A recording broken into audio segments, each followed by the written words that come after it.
கண்ணியத்துக்குரிய எல்லாம் உள்ள அல்லாஹ் ஜல்ல ஷானஹு தஆலாவின் நல்லடியார்களே, எஸ்எஸ்எல்சி +2 தேர்வு நடந்து கொண்டிருக்கிற இந்த நேரத்தில் நிறைய மாணவ மாணவியருக்கு மனதிலே பீதியும் அதன் தொடர்ச்சியாக வேதியும் உண்டாகி கொண்டிருக்கிற காட்சியை நாம் பார்க்கிறோம். இதற்கு என்ன காரணம்? எந்த ஒரு சோதனையையும் ஒரு தோல்வியையும் நாங்கள் பொறுத்துக் கொள்ள முடியாது, பொறுத்துக் கொள்ள மாட்டோம் என்ற ஒரு தவறான முடிவில மாணவ சமுதாயம் இருக்கிறார்கள். அதனுடைய உச்சகட்டம் தான் ஒவ்வொரு ஆண்டுடைய அந்த ஆண்டு தேர்வு முடிவு நேரத்தில் ஆங்காங்கே மாணவ மாணவியர் பரீட்சையில தோல்வியினால தற்கொலை என்ற செய்தியை ஒவ்வொரு வருடமும் நாம் கேள்விப்படுகிறோம். அதனால இந்த தற்கொலை இது சரிதானா? இதுக்கு தற்கொலை தான் தோல்விக்கு தீர்வா? இந்த தற்கொலையை ஒழிப்பதற்கு இஸ்லாம் சொல்லக்கூடிய வழிமுறை என்ன என்பதை வருமுன் காப்போம் என்ற அடிப்படையில் முன்னரே நாம் சொல்ல வேண்டிய கடமை நமக்கு இருக்கிறது. இதுல மாணவர்கள் எந்த அளவுக்கு ஒவ்வொரு வருடமும் இப்படி தற்கொலை முடிவில் இறங்குகிறார்கள் என்றால், ஒவ்வொரு வருடமும் ஆண்டு தேர்வுடைய முடிவில் 19 இருந்து 29 வயது வரைக்கும் உள்ள மாணவர்கள் 200க்கு மேற்பட்டவர்கள் உயிரிழக்கிறார்கள். இந்த தோல்வியினால, பரீட்சையில் ஏற்பட்ட தோல்வியினால ஒவ்வொரு வருடமும் 200 பேர் தற்கொலை செய்து கொள்கிறார்கள். இந்த 200 பேர் என்பது கூட போலீஸ் ஸ்டேஷன்ல கம்ப்ளைண்ட் ஆகுது பாருங்க. போலீஸ் ஸ்டேஷன்ல இருந்து பெறப்பட்ட தகவல் அடிப்படையில் இதை ஆய்வு செய்யக்கூடிய குழு தெரிவிக்கிறார்களே தவிர, போலீஸ் ஸ்டேஷனுக்கு போகாமல் எத்தனையோ தற்கொலைகளை மூடி மறைக்கிறாங்களே, அது நிறைய கணக்கில்லாம நிறைய இருக்கிறது. அப்ப ஒவ்வொரு வருடத்திலையும் இந்த ஆண்டு தேர்வினுடைய முடிவில் ஏற்படுகிற இந்த தற்கொலைகள் ஒரு கணக்கு வழக்கு இல்லாமல் சென்று கொண்டிருக்கிற காட்சியை நம்ம பார்க்கிறோம். இந்த தற்கொலைக்கு எல்லாம் காரணம் என்ன? இந்த தற்கொலைக்கு இவர்களை தூண்டியவர்கள் யார் அப்படின்னு பார்த்தா, முதல்ல இவர்களை பெற்றெடுத்த பெற்றோர்கள். இவங்க என்ன செய்யறாங்கன்னா, தங்களுடைய பிள்ளைகளை படிக்க வைக்கும் பொழுது நீ இன்ஜினியர் ஆகணும், நீ டாக்டர் ஆகணும், நீ முதலாவது ரேங்க் எடுக்கணும் என்று அந்த பெற்றோர்கள் பயங்கரமான ஒரு நம்பிக்கை பிள்ளைகள் மேல வைத்து அவர்களுக்கு அந்த வெறியை ஊட்டிவிட்டு இவர்களும் ஒரு வெறியை வளர்த்து கொண்டு அது அவங்க நினைச்சது நடக்கவில்லை என்ற உடனே, பிள்ளைகள் தோல்வி அடைந்து விட்டார்கள் என்ற உடனே பிள்ளைகளை கரிச்சு கொட்டுற காட்சியை நம்ம பார்க்கிறோம். உன்னையெல்லாம் படிக்க வைக்கிறது வேஸ்ட். அவங்க திட்டுறத, பெற்றோர்கள் திட்டுறத ஒருத்தன் கேட்டான்னு சொன்னா அவன் அப்படித்தான் ஒரு முடிவுக்கு வருவான். நாக்க பிடிக்கிட்டு செத்துறலாம் போல இருக்குது அப்படி எல்லாம் பெற்றோர்களே சொல்லுவார்கள். இந்த நாக்க பிடிக்கிட்டு சாவண்டா, அதுல ஒரு பிள்ளை பாஸ் ஆகி ஒரு பிள்ளை ஃபெயில் ஆகணும்னு வைங்க, அவனை காட்டி வேற, இந்த உன் தம்பி தானே இவன் நல்லா படிச்சிருக்கிறான்ல, இவன் நல்ல மார்க் எடுத்திருக்கிறான்ல, உனக்கு எங்க போச்சு அறிவு, அவன் மூத்தரத்தை வாங்கக்கூடிய என்றெல்லாம் அவனை ஒரு வெறுப்பேற்றி சாவுற நிலைமைக்கு நம்ம செத்து போயிடனே, இப்படி ஒரு அசிங்கத்தை பெற்றோர்கள்ட்ட நம்ம அடைய வேண்டுமா என்று இந்த பெற்றோர்களுடைய தவறான அந்த அணுகுமுறையினால இப்படி தற்கொலை முடிவுக்கு வருகிற காட்சியை நம்ம பார்க்கிறோம். இந்த பெற்றோர்கள் மாத்திரம் காரணம் இல்லை. நீங்க பார்க்கலாம், இந்த பரீட்சையினால மாத்திரம் தற்கொலை செஞ்சுக்கிறல, இந்த மாணவ பருவத்தை, இளமை பருவத்தை கடந்தவர்கள் வேற பல காரணங்களுக்காக வேண்டி தற்கொலை செய்கிறார்கள். வட்டியை வாங்கிட்டு அடைக்க முடியல, அதுக்கு தற்கொலை, விவசாயம் சரியாக விளைச்சல் ஏற்படல, தண்ணீர் பற்றாக்குறை, பஞ்சம், அதனால விவசாயிகள் தற்கொலை, வறுமையினால தற்கொலை, அதே மாதிரி வரதட்சணையினால தற்கொலை என்று பல்வேறு காரணங்களால இந்த சமுதாயத்தில் சில பேர் இந்த தற்கொலையை தூண்டுகிறார்கள். இந்த காட்சிகளை எல்லாம் பார்க்கிற மாணவர்கள் என்ன நினைக்கிறாங்க? நம்ம வாழ்க்கையில நமக்கு ஏற்படுகிற எந்த பிரச்சனையாக இருந்தாலும் சோதனையாக இருந்தாலும் நம்மளும் இந்த மாதிரி தான் தற்கொலை பண்ணிக்கிறேன்னு விவசாயிகள் பண்ணிக்கிற மாதிரி வட்டி வாங்க நம்ம அடைக்க முடியாம பண்ணிக்கிற மாதிரி நம்மளும் இதை பண்ண வேண்டும் என்று இதற்கு பெரியவர்கள் தான் வழிகாட்டுகிற காட்சியை பார்க்கிறோம். இது எல்லாவற்றுக்கும் மேலாக நம்ம நாட்டில் இருக்கிற சினிமா படங்கள் இருக்கிற, டிவி இருக்கிற, சின்னத்திரை இருக்கிற, இதுவும் என்ன செய்யுதுன்னு கேட்டா இந்த தற்கொலைகளை ஊக்குவிக்கிறது. எந்த அளவுக்கு இந்த சினிமா துறையினர் தற்கொலையை ஊக்குவிக்கிறார்கள், எந்த திரைப்படத்தில் தற்கொலை செஞ்சுக்கிற மாதிரியான முடிவு வருதோ, ஒரு கதாநாயகன் ஒரு கதாநாயகி தற்கொலை செஞ்சுக்கிற மாதிரி ஒரு படத்தை எடுத்தால் அதுதான் 100 நாளைக்கு மேல ஓடும். அப்படிங்கிற காரணத்துக்காக வேண்டி இப்படிப்பட்ட இந்த காட்சிகளை அவர்கள் சொல்லித் தருகிறார்கள் மாணவர்களுக்கு, மற்றவர்களுக்கு. இப்படித்தான் தற்கொலை பண்ணணும், மலையில இருந்து அது பாத்தீங்கன்னா ரொம்ப அப்படி மனசுல பதிகிற மாதிரி சொல்லி தருவாங்க.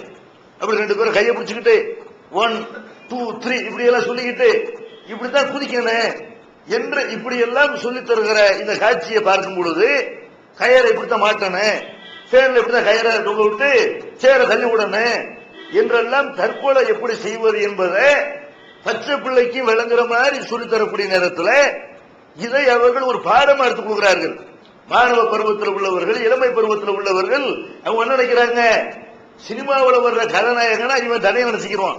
சினிமாவை பார்த்து விட்டு இவனுக்கு ஒரு பிரச்சனைய காதல தோல்வியா, அப்ப நம்மளை இப்படி தற்கொலை பண்ணிக்கிறான்னு. அதே மாதிரி ஒரு கும்பலை இந்த காட்சியை பார்த்து அவன் நினைக்கிறார், நம்மளை நமக்கு அவ்வளவு ஒரு கதாநாயகியை ஃபீல் பண்ணி கொண்டு நம்மளை இப்படித்தான் சாகணும் என்று இந்த சினிமாவினாலதான் ஏராளமான தற்கொலைகள் சினிமாவை பார்த்து நிறைய இந்த தற்கொலைகள் நடக்கிற காட்சியை பார்க்கிறோம்.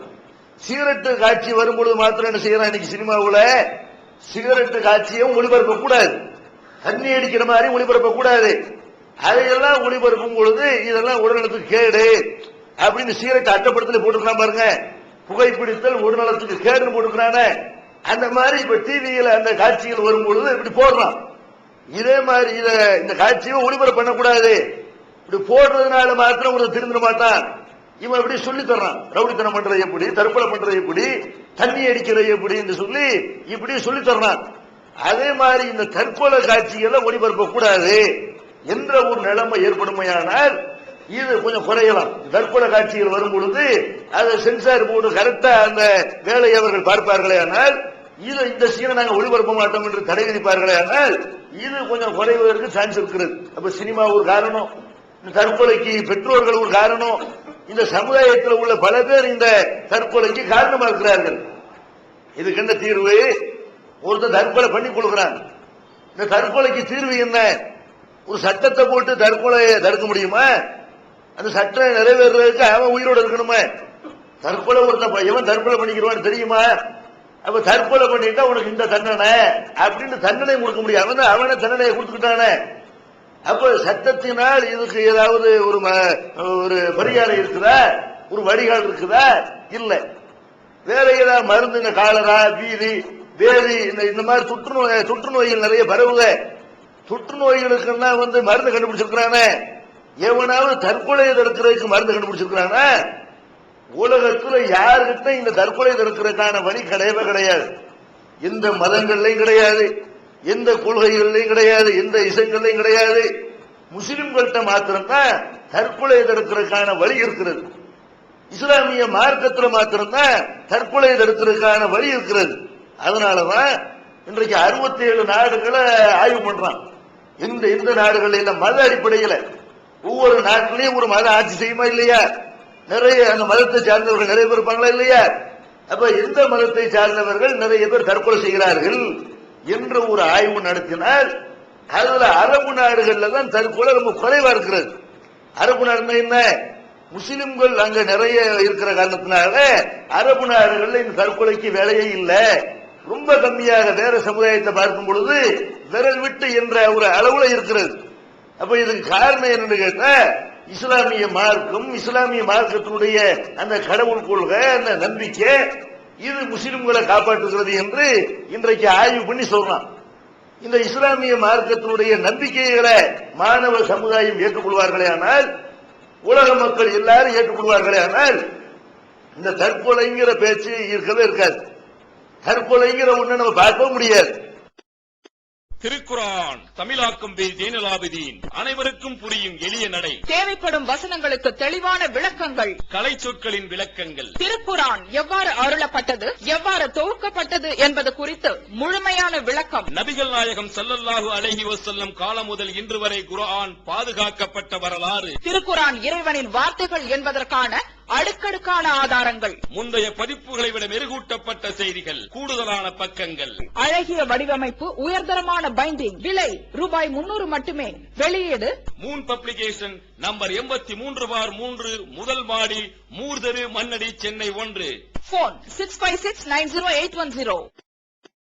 எப்படி இஸ்லாம் இந்த தற்கொலை தடுக்கிறதுக்கு என்ன வழியை சொல்லுது? முதல்ல திருமறை குர்ஆன்ல அல்லாஹ் சொல்கிறான், மா அஸாப மின் முஸீபத்தின் ஃபில் அர்லி வலா பி அன்ஃபுசிக்கும் இல்லா பி கிதாபி மின் கப்லி அன் நபராஹா. நாம் எந்த உலகத்தில் ஏற்படுகிற, பூமியில ஏற்படுகிற எந்த சோதனையாக இருந்தாலும் நாம் அதை உருவாக்குவதற்கு முன்னால அதை பற்றி ஏற்றுல எழுதாம கிடையவே கிடையாது. நம்ம இதெல்லாம் உங்களுக்கு சோதனை ஏற்படுதோ, ஒரு தோல்வி ஏற்படுதோ, ஒரு கஷ்டம் ஏற்படுதோ, அது நான் எழுதி வச்ச மாதிரி தான் நடக்கிறது அப்படி நல்லா சொல்லுகிறான். நீ கையிலா தசு அலாமா பார்த்தக்கும் வலா தபுரகு பிமா ஆத்தாக்கும் வல்லாஹு லா யுஹிப்பு குல்ல முஹ்தாலின் ஃபகூர். நீங்கள் தவற விட்டுவிட்ட காரியங்களுக்காக வேண்டி நீங்கள் நிராசை அடைந்து விடக்கூடாது என்பதற்காகவும், நீங்கள் உங்களுக்கு நான் கொடுத்தன அதுல ரொம்ப பூரிப்படைஞ்சிடக்கூடாதுங்கிறதுக்காக வேண்டியும் அல்லாஹ் உங்களுக்கு இந்த விதியை ஏற்படுத்தியிருக்கிறான் அப்படின்னு அல்லாஹ் சொல்கிறான். இந்த வசனத்துல அல்லாஹ் என்ன சொல்றான்? உங்களுக்கு ஏற்படுகிற என்ன சோதனையா இருந்தாலும் சரி, நீங்க முயற்சி பண்றீங்க, பரீட்சையில வெற்றியாகணும்னு முயற்சி பண்றீங்க, ஒரு வியாபாரத்தில் நம்ம முன்னேறணும்னு முயற்சி எடுக்கிறீர்கள், ஒரு காரியத்தில் நம்ம நல்ல நிலைமையில உயரணும்னு முயற்சி எடுக்கிறீர்கள். நீங்கள் முயற்சி எடுத்த பிறகு அது தோல்வி அடைந்தது என்று சொன்னால் நீங்க என்ன நினைக்கணும்? இது இறைவனுடைய சோதனை, இது இறைவன் எழுதி வச்ச மாதிரி நடந்து விட்டது, இப்படி நீங்கள் நினைக்க வேண்டும் என்று விதி என்ற ஒன்றை இஸ்லாம் நம்ப சொல்கிறது. இந்த விதியை ஒரு மனிதன் நம்பினானேயானால் அவன் எத்தகைய சோதனை கட்டத்திலையும் தற்கொலைங்கிற ஒரு முடிவுக்கு போக மாட்டான். ஒரு கெட்டது அவனுக்கு நடந்தாலும் சரி, அவனுக்கு ஒரு நல்லது நடந்தாலும் சரி, அவனுக்கு விதியை நம்புறதுதான் நல்லதுன்னு இஸ்லாம் சொல்லுது. ஒருத்தனுக்கு நல்லதை ஏற்படுதுன்னு வைங்க, நல்லது ஏற்பட்டாலும் விதியை நம்பினாலும் அவன்கிட்ட ஆணவம் இருக்காது. ஒருத்தன் திடீர்னு கோடீஸ்வரன் ஆயிடுறான், திடீர்னு அவனுக்கு ஏதாவது நல்ல நிலைமைக்கு வர்றான்னு வைங்க, பதவியில, காசு பணத்துல, ஆட்சி அதிகாரத்துல எல்லா ஒரு உயர்நிலைக்கு ஒருத்தன் வரும் பொழுது அவன் இது அல்லாஹ்வுடைய நாட்டுன்னு நினைக்கலன்னா என்ன செய்வான்? ஆணவம் வரும், அவன்கிட்ட அகம்பாவம் வரும், கர்வம் வரும், நான் தான் காரணம் என்று கர்வம் அவன்கிட்ட, அந்த தலக்கணம் அவன்கிட்ட வரும். அப்ப இஸ்லாம் என்ன பண்ணுது? உனக்கு ஏற்படுகிற எந்த நன்மையாக இருந்தாலும் நீ தலக்கணம் கொள்ளாத, விதியை நினைச்சுப்பாரு. சந்தோஷமா இருந்தாலும் இறைவனுடைய நாட்டை நினைச்சுக்க, அதே மாதிரி துக்கம் ஏற்பட்டாலும் இறைவனுடைய நாட்டை நினைச்சுக்க. இதை முஸ்லிம்கள் நம்புறதுனாலதான் எத்தகைய சோதனைகளையும் முஸ்லிம்கள் பொறுத்துக் கொள்கிறார்கள். இதுதான் முதல்ல இஸ்லாம் சொல்ற ஒரு வழிமுறை. ஒருத்தருக்கு 1 கோடி ரூபாய் காண போயிருச்சா, பல லட்சம் ரூபாய் காணப்பட்ட ஒருத்தன் விதியை நம்பல, அவன் என்ன ஆகுவான்? அதுலயே மெண்டல் ஆகுவான். நம்ம தான் இது காரணம், இப்படி தொலைச்சிட்டோமே, நம்ம அசட்டு தான் காரணம் என்ன செய்வான்? அவன் இதையே நினைச்சு மனநோயாளி ஆகி கடைசியில் செத்துருவான். அதே நேரத்தில் முஸ்லிமா இருந்தா என்ன பண்ணுவான்? 1 கோடி என்ன நானே போறேன், அல்லாஹ் அப்படிதான் சொல்றான், இன்னா லில்லாஹி வ இன்னா இலைஹி ராஜிஊன். நாங்களே அல்லாஹ்வுக்குரியவர்கள், அவங்கிட்ட போக போறோம். இந்த 1 கோடி ரூபாய் என்னப்பா இது இப்ப போனுச்சுன்னு அல்லாஹ் தருவான், இன்னொரு தடவை எனக்கு தருவான் என்று சொல்லி இந்த மாதிரி ஒரு சாதாரணம் எடுத்துக்குவான். 1 கோடி ரூபாய் கிடைச்சாலும் சாதாரணம் எடுத்துக்குவான். ஆணவம் அவங்கிட்ட இருக்காது, அகம்பாவம் ஏற்படாது. 1 கோடி ரூபாய் போனாலும் கவலைப்பட மாட்டான். புள்ள போயிருச்சா, நானே போக போறேன், புள்ள போன என்ன, என் பொண்டாடி போயிட்டாளா, நானே ஒரு நாளைக்கு போத்தானே போறேன். எத்தகைய ஆபத்துல ஒருத்தன் உயர்ந்த இடத்துக்கு போயிட்டு கீழ்நிலைக்கு வந்தான்னு வைங்க, விதியை நம்பினான் என்று சொன்னால் அவன் இந்த மாதிரி தற்கொலைங்கிற ஒரு முடிவுக்கு போக மாட்டான். அப்ப இதை இஸ்லாம் சொல்லுது, இந்த விதின்னு ஒண்ணு இருக்குது, அல்லாஹ்வுடைய நாட்டப்படி, இறைவனுடைய நாட்டப்படி, கடவுளுடைய நாட்டப்படி தான் உலகத்தில் இல்லாம நடக்கிறது. இதை எல்லோரும் ஒத்துக்கொள்ள வேண்டும். அடுத்து இஸ்லாம் என்ன சொல்லுது? இந்த உலகத்துல உனக்கு ஒரு சோதனை ஏற்பட்டாலும் இது கடைசி நினைச்சிடக்கூடாது. சொல்லுவாங்கல்ல, தோல்விக்கு பிறகுதான் வெற்றி. தோல்வி என்பது வெற்றியினுடைய முதற் படிக்கட்டுன்னு சொல்லுவாங்கல்ல, அப்படி இஸ்லாம் சொல்கிறது. இன்னமால் உசுரி யுசுரா, கஷ்டத்துக்கு பிறகுதான் லேசு, சிரமத்துக்கு பிறகுதான் லேசு. இப்போ உனக்கு ஒரு சோதனை ஏற்பட்டால் பின்னாடி உனக்கு இன்னொரு தடவை உனக்கு வாய்ப்பு கொடுக்கப்படும். பெருமானார் ஸல்லல்லாஹு அலைஹி வஸல்லம் அவர்கள் ஒரு கட்டத்தில் சொல்றாங்க, உங்களுக்கு என்ன சோதனை ஏற்பட்டாலும் நீங்க இன்னா லில்லாஹி வ இன்னா இலைஹி ராஜிஊன் அல்லாஹு மாஜுர்னி ஃபீ முஸீபத்தி வகுலுஃபுலி கைரம் மின்ஹா, இப்படி சொல்லுங்கன்றாங்க. இதுக்கு என்ன அர்த்தம்? இறைவா என்னுடைய சோதனையில் எனக்கு கூடிய கொடு, இந்த சோதனைக்கு பகரமா எனக்கு இன்னொரு ஒரு வெற்றியை கொடு, இதுக்கு பகரமா ஒரு பரிசை கொடு, இப்படி கேட்க சொல்றாங்க. அப்ப இப்படி நம்ம ஒரு பெண்மணி என்ன செய்யறாங்கன்னா, உம்மு சலமாங்கிற ஒரு பெண்மணி, அவங்க கணவர் அபு சலமா இறந்துடுறாங்க. அந்த அம்மா இந்த துவாவை செய்து விட்டு அப்புறமேல நினைச்சு பார்க்கறாங்க, இவரை விட சிறந்ததை எனக்கு கொடுத்தா அபு சலமாவை விட நமக்கு சிறந்தவர் யாரு இருக்க முடியும்? என்ன ரசூலுல்லாஹி ஸல்லல்லாஹு அலைஹி வஸல்லம் துவா இப்படி இடிக்குத அப்படின்னு நினைத்துக்கொண்டு நினைச்சாங்கன்னா, பெருமானார் ஸல்லல்லாஹு அலைஹி வஸல்லம் சொன்னா கரெக்டா தான் இருக்கும், நம்ம சொல்லுவோம்னு சொல்றாங்க. கடைசியில் என்ன ஆகுது? பெருமானார் ஸல்லல்லாஹு அலைஹி வஸல்லம் அவங்கள அந்த உம்மு சலமாவுக்கு கணவராக வருகிறார்கள். அப்ப இஸ்லாமிய மார்க்கம் என்ன சொல்லுதுன்னா, உங்களுக்கு ஒரு தோல்வி ஏற்பட்டுச்சுன்னா அதனால தோல்வி விட வேண்டாம், அதனால சாவுறங்கிற ஒரு மனநிலைக்கு போக வேண்டாம். இருந்தா இன்னும் சாதிக்கலாம், நீங்க இருந்தா இன்னும் ஒரு பெரிய விஞ்ஞானியா வரலாம், பெரிய மருத்துவரை வரலாம், ஒரு இன்ஜினியரா வரலாம். செத்து போயிட்டா யாருக்கும் புண்ணியம் இல்லை. எவ்வளவு நாள் நீங்க கஷ்டப்பட்டு படிச்சதுக்கு புண்ணியம் இல்லை, காசு செலவழிச்சிருப்பாங்களே தாய் தகப்பனார், அதுக்கு புண்ணியம் இல்லை. நீங்க ஒவ்வொரு தடவை ஒரு சிரமத்தை மேற்கொண்டீர்களே, அதுக்கு எந்த புண்ணியமும் இல்லை. அப்ப இந்த தடவை ஒரு தோல்வி வந்தால் அடுத்த தடவை ஒரு வெற்றி இறைவன் அப்படி கேளுங்க, இறைவன் இப்ப தோல்வி ஆயிடுச்சு, இந்த தோல்வியை விட சிறந்த ஒரு வெற்றி எனக்கு கொடு, இப்படி கேட்டால் இப்ப நீங்க வெற்றி அடைஞ்சா ஒரு 3வது ரேங்குங்கிற அளவுல வந்திருக்க முடியும்னு வைங்க. ஃபர்ஸ்ட் அல்ல வர வச்சிருவோம். தமிழ்நாட்டிலேயே முதல் மதிப்பெண்கிற அளவுக்கு பொறுமையை நீங்கள் மேற்கொண்டீர்களே, ஆனால் அப்படிப்பட்ட ஒரு நிலைமை அல்லாஹ் ஏற்படுத்துவான் என்று இப்படி இஸ்லாம் ஒரு அழகான ஒரு மருந்து சொல்கிறது. அதே மாதிரி இஸ்லாம் இன்னொன்னு சொல்லுது. என்ன சொல்லுது? என்ன சோதனை ஏற்பட்டாலும் நீங்க என்ன பண்ணணும்னு கேட்டா, திருமறை குர்ஆனை நம்ம படிக்கணும். திருமறை குர்ஆன் அல்லாஹ் சொல்லி காட்டுறான், அல்லதீன ஆமனு வ தத்மயின்னு குலூபுஹும் பிதிக்ரில்லாஹி அலா பிதிக்ரில்லாஹி தத்மயின்னுல் குலூப். மூமின்கள் அவங்களுடைய உள்ளங்கள் அல்லாஹ்வுடைய நினைவால் தான் அமைதி பெறும். அல்லாஹ்வை நினைவு கூர்ந்து குர்ஆனை படித்து அவர்கள் தங்களுடைய உள்ளங்களை அமைதிப்படுத்திக் கொள்வார்கள்.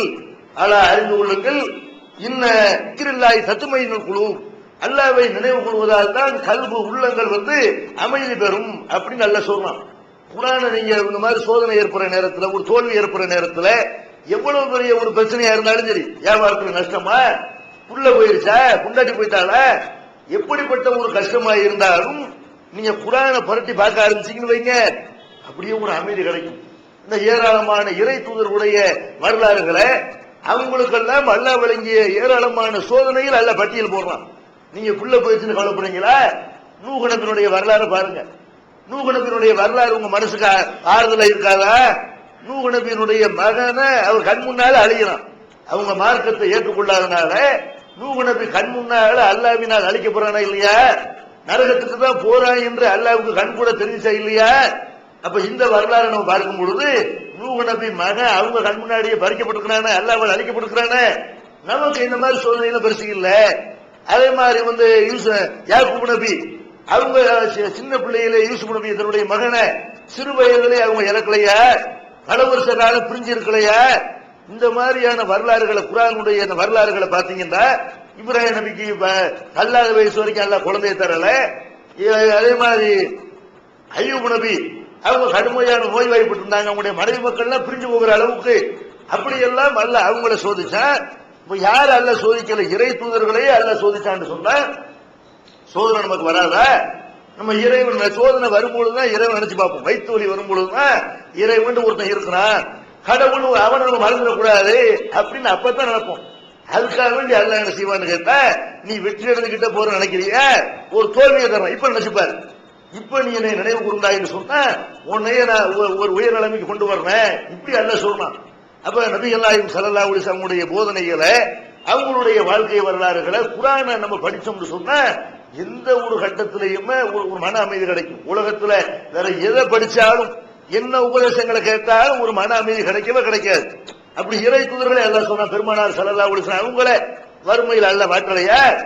அவர்கள் ஒருவேளை சோத்துக்கு வழி இல்லாம, சாப்பாட்டுக்கு வழி இல்லாம வயிற்றுல கல்ல கட்டி கொண்டு அவங்க இருக்கலையா?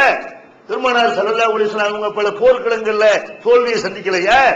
ரத்த காயமே அல்லாஹ்வுடைய ரசூலுக்கு ஏற்படலையா? வெற்றி தோல்வியை தர்ற நான் தானே தவிர அந்த அதிகாரம் உனக்கு இல்லை. இவங்க எப்படி வெற்றி பெறுவாங்க, நீ எப்படி ஏக போச்சு இப்படின்னு அல்லாஹ் என்ன செய்யறான்னு கேட்டா, எல்லா அதிகாரம் வெற்றி தோல்வி எல்லாமே ஏன் கையில அப்படின்னு சொல்றான். பெருமானார் ஸல்லல்லாஹு அலைஹி வஸல்லம் அவங்களுக்கு அல்லாஹ் கொடுத்த எல்லா பிள்ளையும் பறிச்சுக்கிட்டான். பாத்திமா நாயகத்தை தவிர மாரியத்துல் குப்தியாவுக்கு பிறந்த 2 வயசு பிள்ளை, ஆய்மாறு காசிமு, ஆய்மாறு ஜெயினபு, ருக்கையா, உம்மு குல்சூம், ஆம்பளை பிள்ளை பொம்பளை பிள்ளை எல்லாத்தையும் பறிச்சுக்கிட்டான். யாருக்கு? ஒரு இறை தூதருக்கு அல்ல பிள்ளைய கொடுத்து அதை பறிச்சுக்கிறான்னு சொன்னா, அப்ப நம்ம என்ன நினைக்கணும், இதெல்லாம் நமக்கு ஏற்படுகிற தோல்வி என்ன கஷ்டமா இருந்தாலும் சரி, இதுக்கு போய் தற்கொலைன்னு போயிடக்கூடாது, இதுக்கு போய் என்ன அல்ல என்ன இப்படி சோதிக்கிறாங்க அப்படின்னு போயிடக்கூடாது. இறை தூதர்களுக்கு இந்த நிலைமை நம்ம யாரு அல்லாஹ்வுக்கு முன்னால நம்ம ஒரு அடிமை, நாளைக்கு அல்லாஹ் நினைத்தால் எந்த நேரத்தில் நம்மளே பறிச்சுக்கிறோம் என்று இப்படி பொறுமையை காக்கணுமே தவிர, இந்த வேதத்தை படித்து நபிகள் நாயகம் ஸல்லல்லாஹு அலைஹி வஸல்லம் உடைய போதனைகளை படித்து நம்மளை ஆறுதல் படுத்திக்கணுமே தவிர, ஒரு காலத்திலையும் ஒரு முஸ்லிம் ஒரு இறை நம்பிக்கையாளன் தற்கொலையை நினைச்சு பார்க்கவே மாட்டான்.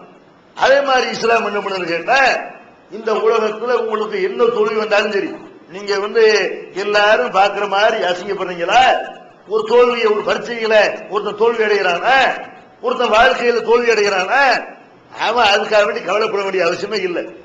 அவன் ஒரு மனிதன் இறந்து போன பிறகு இன்னொரு வாழ்க்கை இருக்குன்னு இஸ்லாம் சொல்லுது. இந்த உலகத்துல ஒரு மனுஷன் நல்லவனா இருக்கிறது. தமிழ்நாடு தௌஹீத் ஜமாஅத்தின் அரும் பணிகள். இஸ்லாம் கூறும் அனைத்து பணிகளையும் குர்ஆன் மற்றும் நபி வழியின் அடிப்படையில் செயல்படுத்தும் முதன்மையான அமைப்பு தமிழ்நாடு தௌஹீத் ஜமாஅத். பிற மத மக்களுக்கு இஸ்லாத்தை எடுத்துரைக்க அழைப்பு பணி. இஸ்லாத்தை ஏற்றுக்கொண்டவர்களுக்காக அனைத்து உதவிகளுடன் முற்றிலும் இலவசமாக ஆண்களுக்கும் பெண்களுக்கும் என தனித்தனி பயிற்சி மையங்கள். முஸ்லிம் சமுதாயத்தில் காணப்படும் பலவித தீமைகள் மற்றும் மூட நம்பிக்கைகளை களைவதற்கு பொதுக்கூட்டங்கள், மாநாடுகள் போன்ற பல்வேறு நிகழ்ச்சிகள், வரதட்சணை ஒழிப்பு பற்றிய விழிப்புணர்வு கூட்டங்கள் மற்றும் வாங்கிய வரதட்சணையை திருப்பிக் கொடுக்கும் நிகழ்ச்சிகள், உயிர்காக்கும் இரத்த தானங்கள், இலவச மருத்துவ முகாம்கள் மற்றும் ஆம்புலன்ஸ் சேவைகள், ஏழை எளிய மாணவ மாணவிகளுக்கு இலவச நோட்டு புத்தகங்கள், இலவச சீருடைகள், நோன்பு பெருநாளை மகிழ்ச்சியுடன் கொண்டாட ஃபித்ரா விநியோகம் மற்றும் ஹஜ் பெருநாளின் போது கூட்டு குர்பானி திட்டம், சுனாமி, தீ விபத்து, சாலை விபத்து, வெள்ளம் போன்ற திடீர் விபத்துகளில் பாதிக்கப்படும் மக்களுக்கு ஓடோடி சென்று உதவுதல், தனியார் தொலைக்காட்சி மூலம் தினந்தோறும் பல்வேறு நிகழ்ச்சிகள், இணையதளம் மூலம் இஸ்லாத்தை அறிந்து கொள்ள www.onlinepj.com, www.tntj.net போன்ற 2 இணையதளங்கள், ஏகத்துவம், தீன்குல பெண்மணி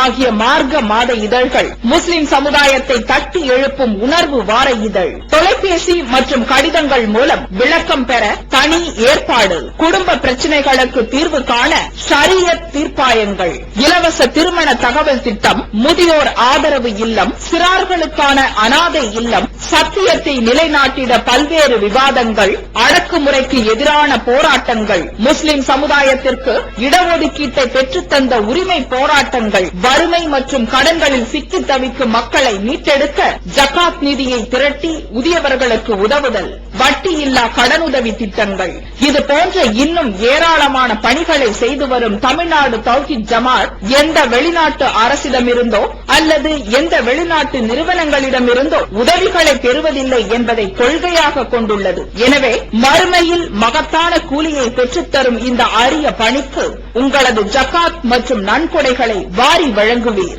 உங்களது நன்கொடைகளை டிடியாகவோ செக்காகவோ மணி ஆர்டராகவோ அனுப்பலாம். டிடி அனுப்புபவர்கள் தமிழ்நாடு தௌஹீத் ஜமாஅத் வங்கி கணக்கு எண் 7882748227 இந்தியன் வங்கி மண்ணடி கிளை என்ற பெயரில் எடுத்து அனுப்ப வேண்டிய முகவரி தமிழ்நாடு தௌஹீத் ஜமாஅத் மாநில தலைமையகம் 30 அரண்மனைக்காரன் தெரு, மண்ணடி, சென்னை 1. போன் 044215215226.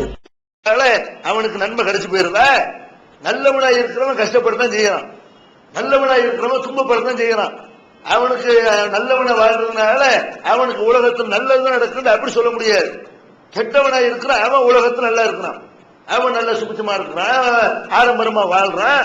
அப்ப இதையெல்லாம் பார்க்கும்போது நம்ம என்ன நினைக்கணும், இது இந்த உலகம் நல்லவனா வாழ்ந்தா பரிசுங்கிறது இந்த உலகத்தில் கிடையாது. அப்படி இந்த உலகத்தை அல்ல படைக்கல.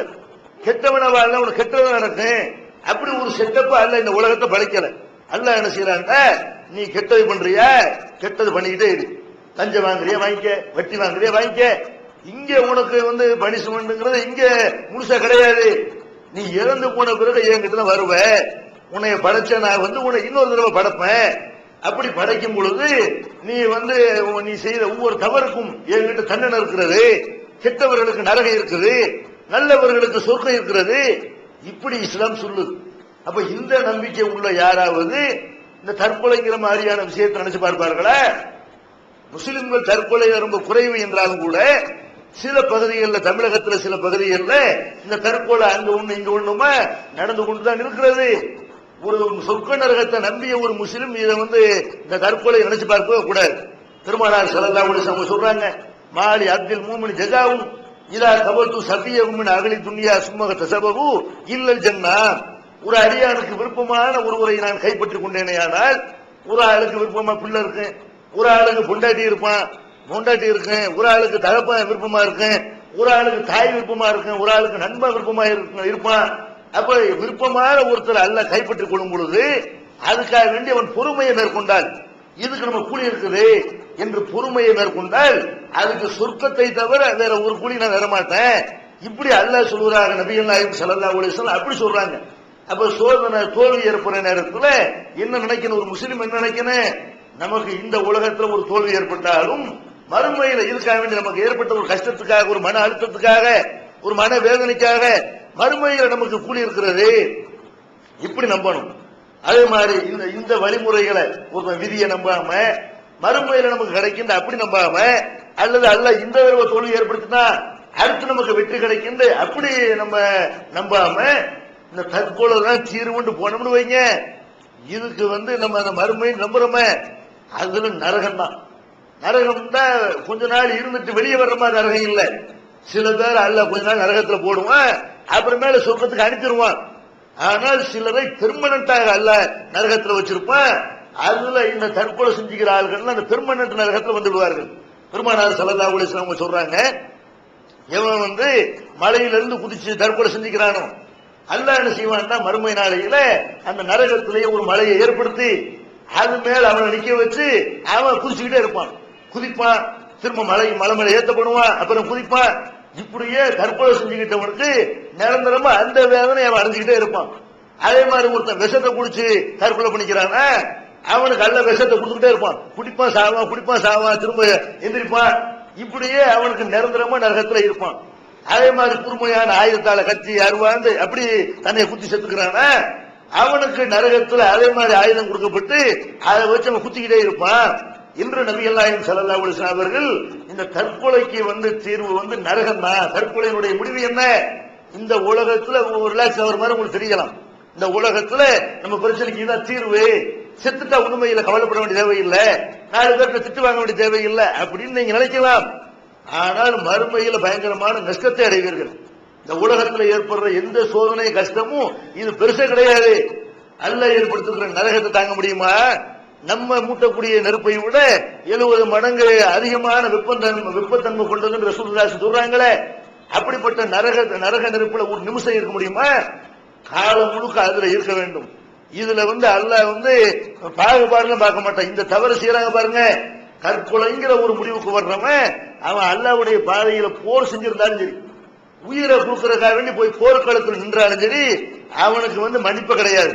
பெருமானார் ஸல்லல்லாஹு அலைஹி வஸல்லம் காலத்துல அப்படி ஒரு நபி தோழர் என்ன செய்யறாரு, அவர் போர்க்களத்துல போய் பயங்கரமா சண்டை போடுறாரு, களத்துல நின்று போராடுகிறார். அவரை மாதிரி யாருமே சண்டை போடலங்கிற அளவுக்கு சகாபாக்கள் வர்ணிக்கிறார்கள் அவரை. ரசூலுல்லாஹ் அவரை நரகவாசிங்கிறாங்க. இன்னகும் அகலினார், அவர் நரகவாசிங்கிறாங்க. ஒரு சகாபி அவரையே போய் துருவி துருவி பார்க்கிறாரு. கடைசியில் அவர் காயப்பட்டு அந்த வேதனை தாங்க முடியாம அவருடைய வாழை அப்படி பூமியில நட்டு வைத்து அது மேல தன்னை கவுத்தி நெஞ்சில குத்தி என்ன செய்யறாரு, தன்னை தற்கொலை பண்ணி கொடுக்கிறார். பெருமானார் ஸல்லல்லாஹு அலைஹி வஸல்லம் அவங்கள்ட்ட அந்த செய்தியை சொல்லும்போது சொன்னாங்க, இன்னர் ரஜுல ஏமுல் அமல் அகலில் ஜன்னா ஃபீமா யபுதுல் இன்னாஸ் வஹும் மின் அகலின்னார். ஒருத்தன் சொர்க்கத்துக்கு போற மாதிரியான காரியங்களை செஞ்சுக்கிட்டே இருப்பான். மக்கள் வெளிப்பார்வைக்கு சொர்க்கவாசி மாதிரி தெரியும், ஆனா அவன் நரகவாசி. அதே மாதிரி நரகத்துக்கு போற மாதிரி ஒருத்தன் காரியத்தை பண்ணிக்கிட்டே இருப்பான், கடைசியில் அவன் சொர்க்கவாசியா இருப்பான் என்று பெருமானார் ஸல்லல்லாஹு அலைஹி வஸல்லம் சொல்றாங்க. அப்ப இந்த மறுமையில நரகத்துக்கு போக வேண்டிய நிரந்தரமான ஒரு நரகத்துக்கு போக வேண்டி வரும் என்பதை பயப்படணும். இது போக இஸ்லாம் என்ன சொல்றது, இறந்து போனவர்களுக்கு பிரார்த்தனை நம்ம செய்யணும். ஆனால் தற்கொலை பண்ணிக்கிறான் பாருங்க, அவனுக்கு பிரார்த்தனை கூட செய்யக்கூடாது. ஜனாசா தொழுகை வைக்கிறோமா இல்லையா? பெருமானார் ஸல்லல்லாஹு அலைஹி வஸல்லம் காலத்துல தற்கொலை செஞ்ச ஒரு ஆளை கொண்டு வரப்பட்ட நேரத்துல இவருக்கு நான் தொழ வைக்க மாட்டேன் அப்படின்ட்டாங்க. ஏன்னா அவனுக்கு அல்ல சுருக்கத்தை ஹராமாக்கிறான் அப்படின்னு சொல்றாங்க. அப்ப ஜனாசா தொழுகை கூட கிடையாதுங்கிற ஒரு நிலைமையை முஸ்லிம் சமுதாயத்தில் நம்ம ஏற்படுத்தணுமே. ஆனால் இந்த அங்க ஒண்ணு இங்க ஒண்ணு நடக்குது பாருங்க, அந்த தற்கொலை கூட நடக்கவே நடக்காது, நமக்கு பிரார்த்தனை கூட கிடைக்காது அப்படிங்கிற ஒரு நிலைமை ஏற்படும் பொழுது இந்த தற்கொலை குறையும். இந்த தற்கொலையை முஸ்லிம்கள் மாத்திரம் இல்லாம முஸ்லிம் அல்லாத யாரும் இதை நினைச்சு பார்க்க கூடாது. மறு உலகத்தை பற்றி நம்ப வேண்டும், விதியை பற்றி நம்ப வேண்டும், ஒரு நல்ல நிலைமையை அடைய முடியும் என்ற ஒரு தன்னம்பிக்கை பெற வேண்டும் என்று கூறி இந்த உரையை நிறைவு செய்கிறேன். அஸ்ஸலாமு அலைக்கும். அல்லாஹ்